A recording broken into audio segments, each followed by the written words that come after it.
Thanks for the smoothie. Cheers. Cheers. Cheers.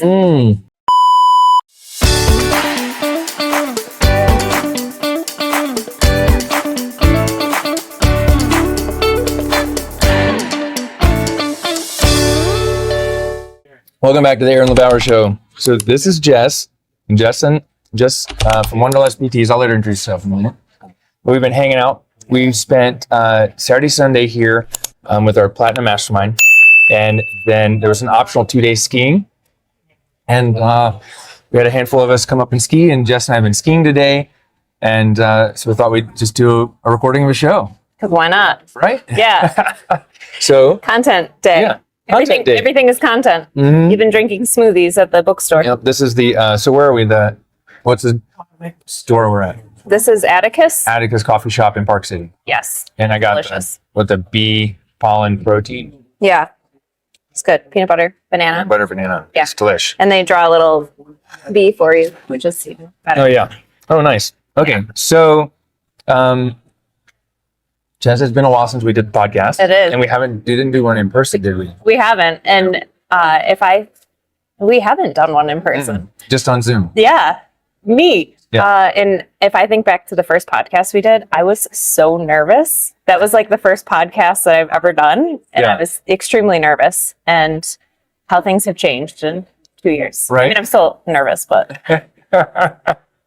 So a lot different. let's see. Let's just start. Tell us who you help. What do you do?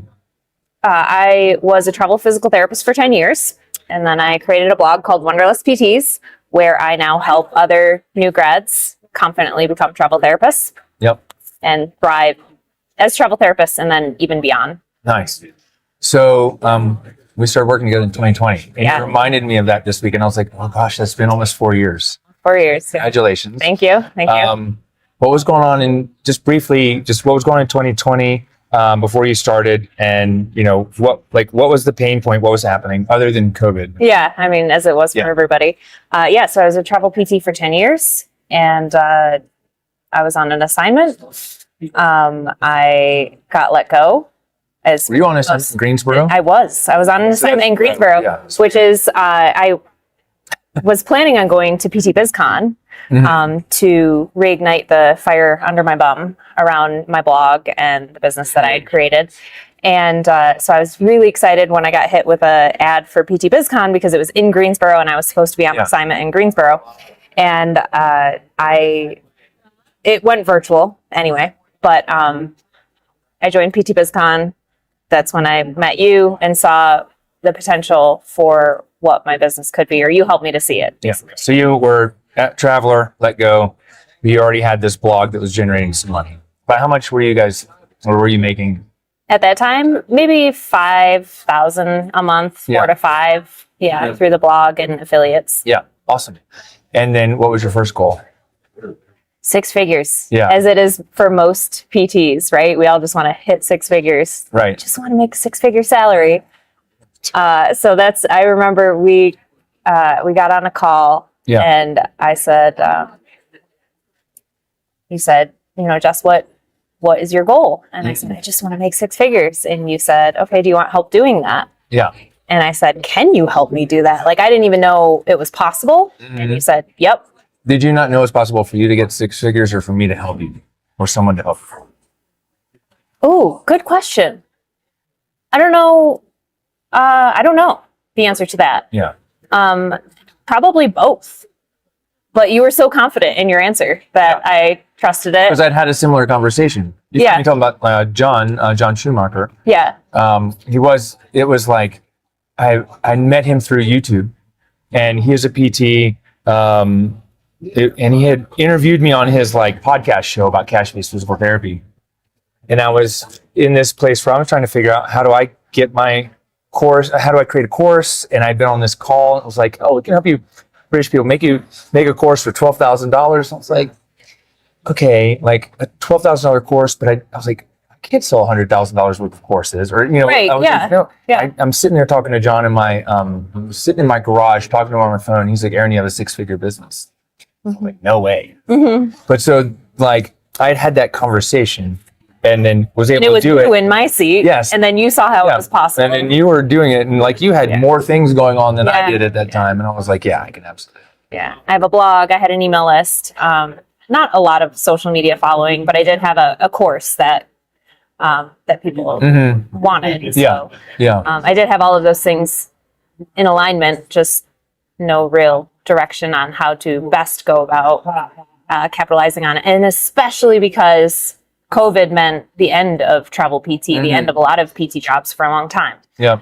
So were you selling people into travel PT at that time? No. I had to transition. Right. And I did. And thanks to you. And I had already always wanted to teach other people how I created a blog, how I created an online course, and how I moved into the digital PT space. I also was really eager to learn about telehealth for some reason in like 2018 and had done some training around telehealth. So I had the education around telehealth, but also blogging, email marketing, online course creation, webinars. And I wanted to roll all of that into a course where I could teach other PTs how to be free in creating digital products for themselves. Right. So that was always something that I've wanted to do. And then I kind of put it on the back burner for a bit. And COVID forced me to take it off the back burner and say, okay, this is your new focus. Yeah. So I launched a program where I helped PTs move into the online space. I said, guys, the patients are still out there. Yeah. We just have to get to them virtually now instead of in person because it's COVID. And I think I've had maybe 75 or so through the program. Nice. Since then. What was the strategy that we implemented that made the biggest difference? Yeah. I remember saying to you, Aaron, like, I've got this program and people want it, but I'm on so many phone calls for hours at a time and not everybody is right for the program. And you said, well, we need to create an application funnel so that people are applying for your program. And then that way you're only getting on calls with people that are the right fit. Right. So that saved me probably hundreds of hours and also helped weed out the people that might not be the right fit for the program. And it created a system and a process that I wasn't going back and forth. When can you schedule? I mean, it's so much time saving there. Yeah. That's awesome. What difference did that make for you? I mean, so time. Yeah. It was another revenue stream beyond that of travel therapy, which couldn't happen at that time, as well as travel therapy coaching couldn't happen as well. Right. So it was my pivot during COVID. Yeah. And in pivoting, it helped me to realize also that I did have a 6-figure business, and you helped me to see that. And it was just a matter of serving in a different way. Yeah. That's awesome. And I still had other things to offer. That's awesome. So when did travel therapy come back? When did when did people start getting travel assignments and start wanting to get back into your course and work with travel agents? When did that return? I don't know an exact date, but I could say by 2022, it was back on track. Yeah. And 2023, I've never seen it better. The rates, the amount of jobs available. Now there might be at any given time hundreds of travel jobs available. That's awesome. Yeah. So should we talk about travel therapy or should we talk about your travel lifestyle first? Probably the lifestyle. Okay. Maybe what I'm doing right now or not doing. Yeah. So let's talk about that. How many days a week do you work? It depends. Yeah. There was a time where it was just 2 days a week, and I was pretty strict on that. I'm fortunate in that I've created systems and processes in my business and created offers and courses in a way that are automated. So I don't have to show up and everything's kind of automated. But if I want my business to grow, then I do have to put more time in. Right. So I'm kind of in a space right now where I'm looking to grow and add to the team and help more people. That's awesome. So I'm working more than usual, but in 2023, it was like 2 days a week. Yeah. That's dope. I remember you saying like, I'm doing 30K months and I want more. I'm like, yeah, but you're only working 2.5. You're like, yes. Right? Yeah. I mean, that's pretty dope. So how do you create or how do you, or did you create like boundaries when around here's when I'm working, here's when I'm not working? Because I have a hard time with that. Yeah. You have to schedule it. I think that was it, is schedule it and do things on those other days that you're looking forward to doing. I enjoy working. I know you enjoy working, and we call it working, but like, it's just, is this really work? this isn't working. This is talking at a coffee shop and drinking smoothies, and we were skiing, and it's not work. It's helping people. And so it doesn't feel like work for us, but for majority of the nation, I think work is associated with, well, you work too much. Yeah. Or there's too much. Yeah. It's because most people don't like what they do, or they like what they do, or they tolerate what they do. But what was the question? How do you create boundaries and say, hey, right now I'm not working. Is it because you have an activity for yourself, or you can't work when you're driving in your van to the destination? I mean, listening to podcasts, learning, and all of those things that you learn while you're driving the van and listening, and that's learning to grow your business. But I would say when I was 2 days a week, it was like, I'm going to work on Tuesdays and Fridays, and then on Monday and Wednesday, I'm going to help my sister Peck at her business, guinea pig subscription box business, gpigbox.com. Check it out. Shout out. If you have guinea pigs, go to gpigbox.com. Yeah. And it's fun. It was fun for me to be able to do that. And then also set time aside to like have a wellness Wednesday, or take time to do whatever I need to do in the house. Or that's awesome. So, all right. So you got a van. I do. Got a pretty dope van. So tell us, so the WanderlustPTs lifestyle is a lifestyle to basically for you and other people to travel and kind of live like this, like life by design. Yeah. You know, I can get a travel assignment and use it, you know, do that for 3 months and then take a month off, or use it to get more money to build the next thing. Right. So tell me a little bit about what's your weekly schedule. And then I want to know, like, where are you in the van and how did that come about? Yeah. I like how you said life's by design, because WanderlustPTs, it started as teaching PTs how to be travel therapists, and the travel therapists allowed for freedoms that other therapists don't necessarily have. Like, you can take off time in between assignments. You can kind of, as long as there's a job at the location you want to go to, like, you can kind of pick and choose and have that kind of freedom. And so that's kind of where Wanderlust and the brand and the term came in. But it's really morphed into, or followed my journey as a therapist. And so while it did start as a travel therapist, I realized that, hey, there are other ways to generate income where I'm not tied to location or time. And so I'm helping people move into that space too, as WanderlustPTs, not just the travel piece of it, but those who want to free themselves from location or time. So right now my van is parked in Florida. Okay. And while I'm skiing here, I'll fly back to Florida, and then where will we go? It's just wherever the wind takes us. Yeah. Right now at this point. But it's also nice to be able to, like, if my family needs me or my grandparents are sick or something, I can go be with them as well and help them. So to have the freedom to be there for your family when you need it, but also to have the freedom to be wherever you want to be at that moment too. That's awesome. So who's helping your sister pack boxes right now? Her wife. Okay. And she also has another helper at the, And when you're in town, you do that? I do it, yeah. Maybe a shorter day or something. Exactly. Okay. Yep. That's fun.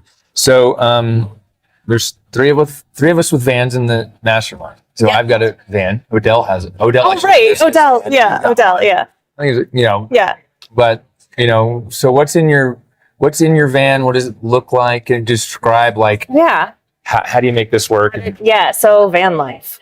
For anyone interested in like van life or creating a van or what needs to be in it or not be in it, I recommend just trying it, and then you learn what you need or you don't need. For example, I don't have a shower. Yeah. That's something a Planet Fitness membership can solve. Right. I do have a toilet. Number one only. Because they do make it. They do. Yeah. And I just number one. It has a cooktop, induction cooktop, refrigerator, bed. The top slide out of the van. Does it slide out of the back, or is it inside? No, it's inside. It's like countertop, cooktop, sink, 15-gallon water tank, 3 lithium batteries, solar. So I can be off grid for days at a time. Yeah. and standing desk, sitting desk, swivel seat. Like it's very comfortable. Right. And Does it say WanderlustPTs on the side? it doesn't. And while that would be fun to do, you lose the stealthness of it. Right. And so parking in the community town lot or, you get yeah. So while that would be fun, I haven't done that yet. Yeah. No, I get that. And also I feel like you're more of a target for weirdos, maybe. For I don't sure. know. What's the most remote place that you've gone? Ooh.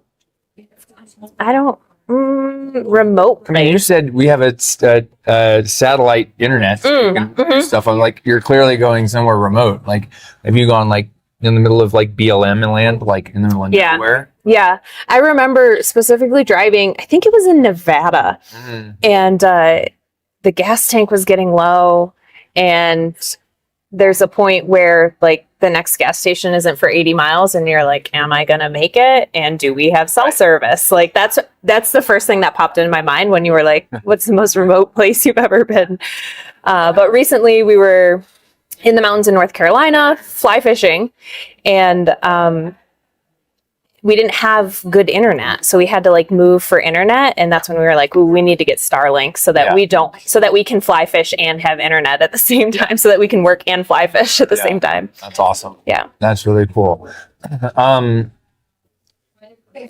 you just love sleeping in the van and hanging out in there? I mean, does it get old after a while? Maybe I would say like, maybe after like 8 weeks, I'm craving something different. But it's cozy. Yeah. I don't know. Before your house, did you have any, or were you only in the van for a while? I mean, before I bought my house, I was pretty much in the van in my sister's driveway, and it was COVID. So there was the like, don't get near me part.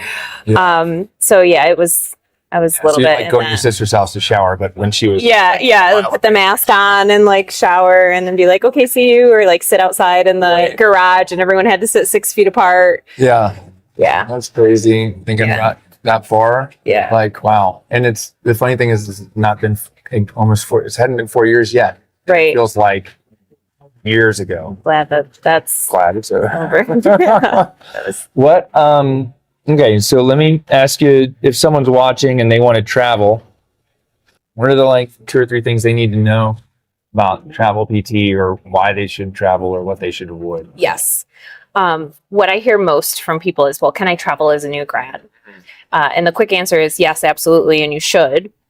But people say these things professors, maybe other people say you shouldn't travel as a new grad because you're not going to have mentorship, or you're going to get thrown to the wolves, or and there are ways that you can prevent those things. Asking the right questions on the interview, knowing what you're getting into, educating yourself beforehand. But you should, and you can, and I have coached hundreds of new grads to be successful, confident travelers. Yeah.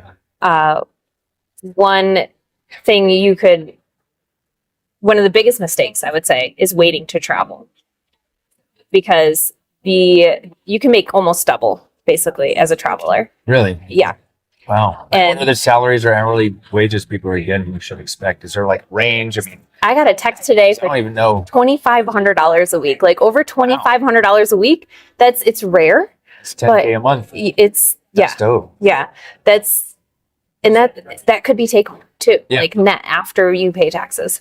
But by waiting to travel, like if you're like, oh, I just want to get a year of experience first, a few things you should know. 1, 80% of the jobs are the same jobs that you would be applying for if you were a new grad to move to that area and apply for a job. 80% of the jobs are looking for permanent staff. So same job. In fact, I got a message from somebody who said, I finally decided to travel. And I was like, oh, great. How's it going? And he's like, good. In fact, I was working my perm job and I was working next to a traveler. So he was working as a new grad next to a traveler in the same job, doing the same job, probably getting paid half. Shit.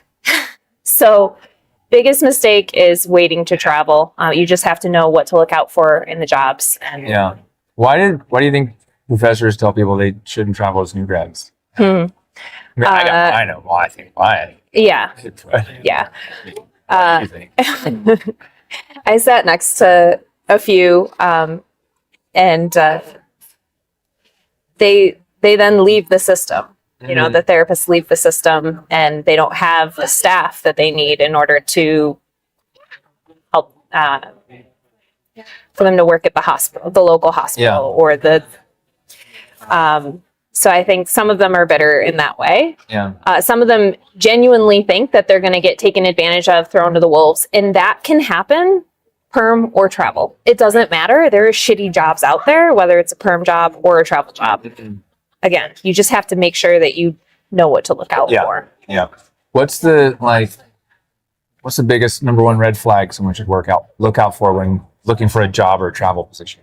Oh my gosh, there's so many. I can't say that there's one. But red flags are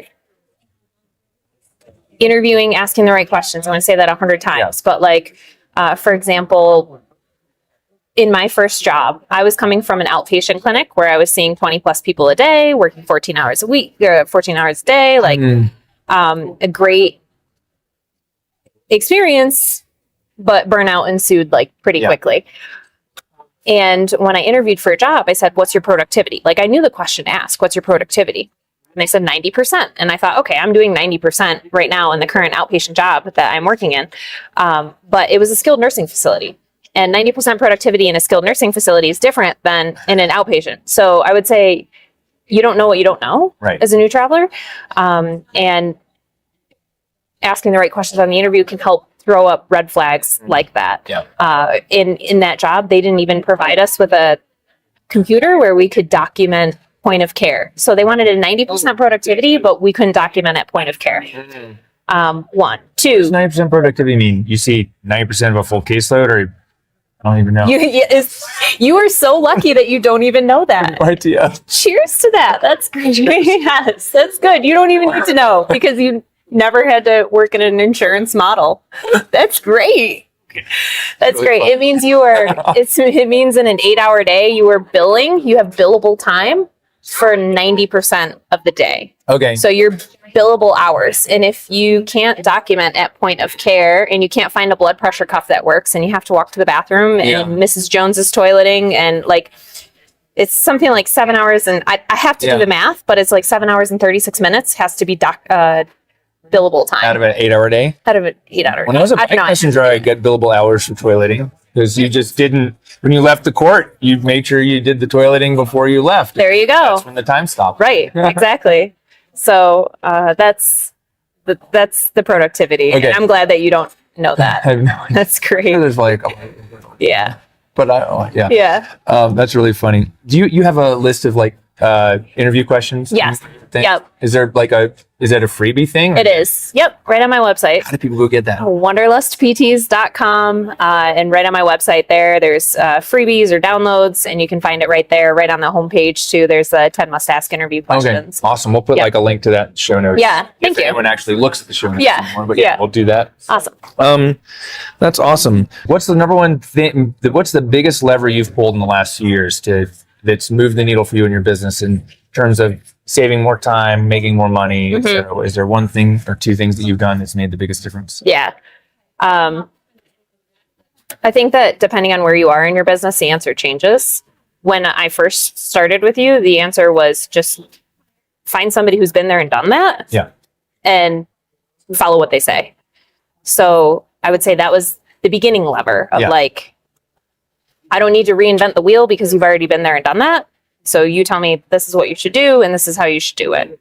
So I'd say that's one of the bigger levers. In the last year, something that I'm most proud of is now I have a team behind me, and that team is able to, because of that, I can help more people. I can serve more people because we're able to respond to more people. We're able to reach out to more people in a different way. So I would say later in business, it's hiring a team. Yep. And being able to buy back your time. Yeah, that's awesome. So those are two things. On different ends of the spectrum. Yeah. First is like, I don't know what I'm doing. And now it's, how do I get my time back? Mm-hmm. Or how do I help more people? Yeah, that's really cool. You know, you're leveraging your time using automation. So what's the number one like software automation type of thing that's like made you the most money, saved you the most time, or been the most helpful? Yeah. A lot of people think about social media when they think about online business.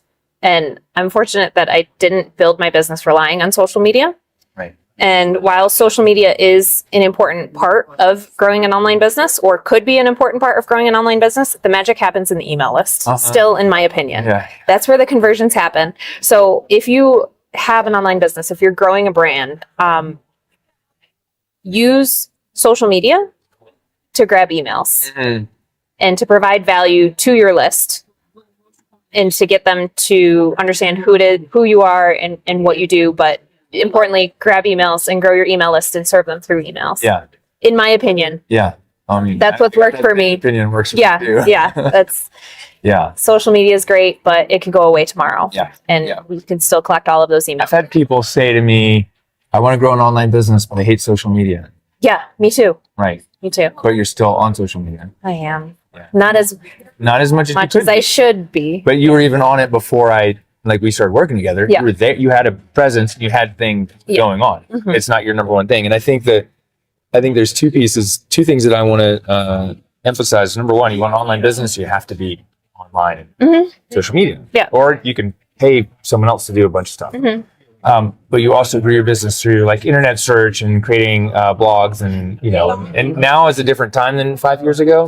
And it was 2016 is when I launched the blog. So it used to be that before Instagram, before people were searching YouTube, it was you went on Google and you typed in how to be a travel physical therapist, and my blog popped up. Right. And now people are searching on Instagram or YouTube, so if you're online somewhere, just get good at one piece of it, whether it's YouTube or blog or Instagram, and just concentrate on one thing. You don't have to do all of it. And you're on social media, but Jess isn't on social media.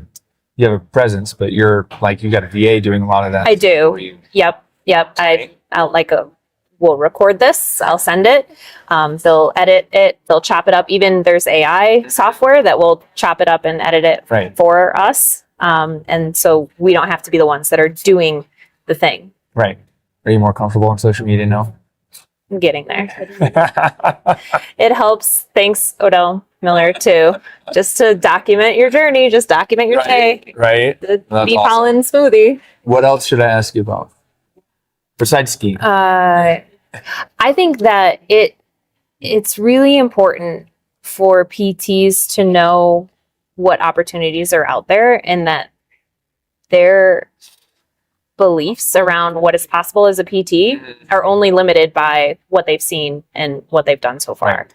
So expose yourself to other people doing the things or thinking outside of the box, because absolutely anything is possible. And I talked about at our retreat reading the 4-Hour Workweek and the impact that had on me in September of 2017, when I read a page in the 4-Hour Workweek that said, people don't want to be millionaires. They want the lifestyle of the freedom that the millionaires have. So how can one then have that kind of freedom without having $1 million in the bank? And that concept alone is what got my mind thinking of, well, yes, I'm a physical therapist. Yes, I serve people, one-on-one, but how can I step outside? How can I serve in a different way? Absolutely anything is possible. How can I live in a van on the beach and then be skiing and then still serve people and do multi 5-figure months? Anything is possible. And there are new grads graduating in the program now, Odell and Maria, who are just crushing it, 5 figures right out of school. Right. So you can do it. Don't let anyone tell you that you can't. And if somebody does, have they been there? Have they done that? And if they haven't, then maybe just take it with a grain of salt, because anything is possible. That's for sure. That's awesome. What was the best thing? What was the best? Let's one more question. Best thing about skiing the last few days? Real quick. Best run thing, whatever. What happened? What'd you pick up? What did we do? There's so many, but one, hanging out with you, because you get a coaching session while skiing with Aaron. and it's like a metaphor too for doing hard things, right? Like we went down hard slopes and you pushed me outside of my comfort zone to do more difficult things, both in business and skiing. Right. It's funny because you're really graceful and good at skiing, and you're same with your business. You just need some pushes sometimes. That's right. Like in both. Like I'm like, you're really good. In just comfort zone. Nice. Insert clip of skiing now. Right. Yeah. But you hit the moguls like, I'm like, wow, she's like, that's better than I can do it. I don't know if I've ever done. I like hit them, and I'm like, oh, this is what it's supposed to be like. Right. But if you've never skied in conditions like this, then we got really lucky. It's beautiful. Yeah. That's awesome. Very cool. Okay. So where do people find you if they want to connect with you? Yes. WanderlustPTs.com is my blog, at WanderlustPTs on Instagram, YouTube. All the places. Yeah. Yeah. Email. WanderlustPTs. Info at WanderlustPTs.com. But yeah, would love to hear from you, even if it's just a, hey, saw the podcast. Cool. Yeah. Thanks. This is great. Anything else? Any question for me or anything before we finish? Yeah. What was your favorite part? God, I think my favorite part from the last few days was there were two. It was that like blue run that we hit that had like 3 inches of powder over the boat moguls, like that. And then also seeing Maria go from unsure to like a very confident skier. So good. It was so good. Yeah. Also another metaphor for her and her business too. Right. She takes action. Yeah. And we gave her a social media strategy to get more leads for a brand new program that she implemented the first day and got like 20 something. She ran Facebook ads. Yeah. And got leads in from Facebook ads. And that was over the weekend, and I was talking like yesterday. Just yesterday, like 20 something people. I'm like, sign ask about this program and apply. Yeah, that was dope. She's great. She takes action. Yeah. Well done, Stan. Yeah, shout out to Maria. Yeah. She's the cheer doctor. The cheer doctor. Yep. Check her out. Doctor. And that's another. People need to know she's niched into cheerleaders. She's a physical therapist who is niched into cheerleaders. And she's a new grad, and like anything is possible. And I think there's a marketing saying, the riches are in the niches, right? Yep. So like, just anything is possible. You can work with your target market. You can create anything you want to. It's just a matter of how do you do that? Reach out to this guy. How do you do it and take action on it? Yeah. Yeah. Ask him. Appreciate you so much. Thank you for doing this. Thank you. This is great. And thank you for the honey, bee pollen. I think I drank it because I wasn't talking as much. Yeah. Well, thank you. We'll see you guys on the next episode.